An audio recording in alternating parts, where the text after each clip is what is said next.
Hi friends, మన ఈరోజు the lion king అనే ఈ అందమైన స్టోరీలో నాగరికులైన ప్రజలు తన అడవిని తనకిష్టమైన జంతువుల్ని ఏ విధంగా నాశనం చేశారు అనేది ఒక సింహం బాధపడుతూ తన స్వీయ అనుభవాలను వర్ణించిన ఈ స్టోరీ కోసం తెలుసుకుందాము. I am the king of the forest. నేను ఈ అడవికి రాజుని. My kingdom had once been very beautiful. నా రాజ్యం చాలా అందంగా ఉండేది. The jungle had been full of tall trees, taller than your tallest buildings. నీ ఎత్తైన బిల్డింగ్స్ కంటే కూడా ఎత్తైన చెట్లు నా అడవిలో ఉండేవి.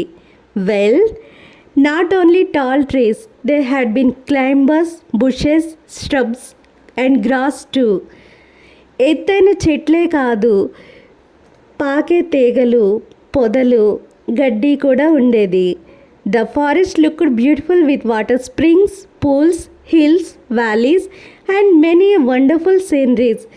ఈ అడవంతా నీటి బుగ్గలతో, చెరువులతో, కొండలతో, లోయలతో, అందమైన ప్రకృతి రమణీయ దృశ్యాలతో చాలా అందంగా ఉండేది. జింకలు, పులులు, ఏనుగులు, ఎలుగుబంట్లు, కోతులు, మొసళ్ళు, తోడేళ్ళు, నెమళ్ళు, మైనా పిట్టలు, గుడ్లగూబలు, పావురాలు, ఈ విధంగా ఎన్నో జంతువులు, ఎన్నో అందమైన పక్షులు ఈ అడవిలో మా మధ్యలో ఉండేవి. మాకు తినడానికి కావలసినంత ఆహారము, తాగడానికి ఎన్నో నీళ్లు ఉండేవి. నా పక్షులు అందమైన తీయని పాటలు పాడుతూ ఉండేవి. నా జంతువులు ఎన్నో జీవజాతులుగా అభివృద్ధి చెందాయి. మా పిల్లలు, గొర్రె పిల్లలు, కోడి పిల్లలు ఈ అడవిలో ఎలాంటి భయం లేకుండా తిరుగుతూ ఉండేవి. మేమంతా కలిసి ఈ అడవిలో చాలా సంతోషంగా బతికేవాళ్ళము. ఈ అడవి మా ఇల్లు. The hill tribes also lived with us. They were happy with what the forest gave them. ఈ అడవిలో మాతో పాటు కొండజాతి ప్రజలు కూడా నివసించేవాళ్ళు. ఈ అడవి ఆ కొండజాతి ప్రజలకు ఏమిచ్చిందో దానితో వాళ్ళు చాలా సంతోషంగా ఉండేవాళ్ళు. They worshipped forest as God.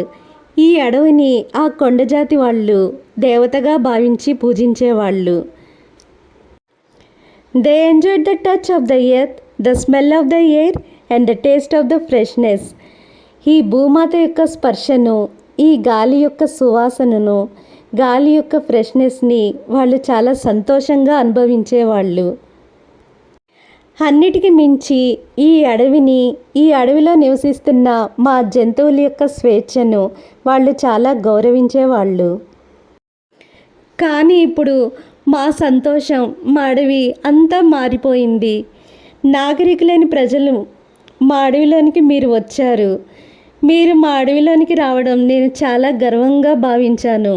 కానీ మీరు దయలేని దురాశపరులైన ప్రజలు.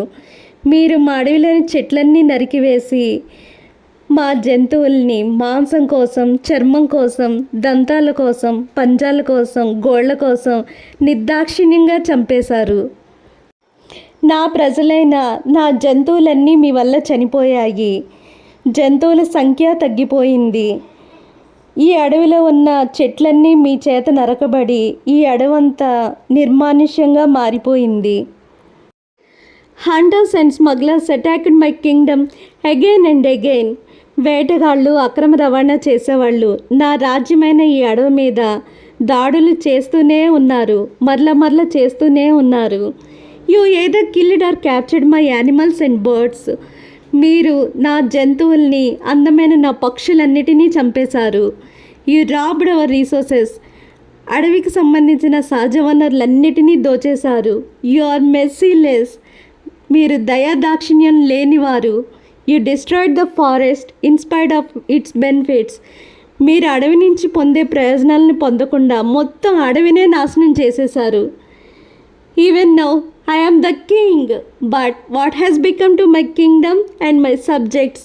అయినప్పటికీ నేను ఇప్పటికీ రాజునే. కానీ నా రాజ్యానికి, నా ప్రజలకి ఏమైంది? Why this sorry state of affairs? ఎందుకు ఇంత విచారకరమైన పరిస్థితి మాకు ఏర్పడింది? Aren't you responsible for that?